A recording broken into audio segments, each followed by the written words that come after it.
People often ask me if I have a favorite quilt, and I have to say this is my current favorite.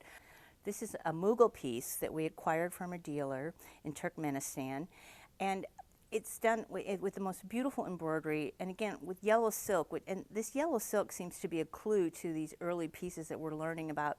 We see it used over and over again, and it had to be just a popular choice for people who could afford to have the most luxurious of textiles. Where that yellow silk came from is still a real mystery to us. But here again we see India and its massive influence on design around the world with the center medallion, the matching corners, and this beautiful vining border. What's really amazing about this piece is that 200 years later, in American quilts, we still see a similar design with that center focus. And think of our red and green applique with those beautiful flowers and those vines just like this in the outer border. What's still really unknown to us is where this quilt was made, what use it was made for. The scholars that we were able to speak to about it believe it was actually a floor covering.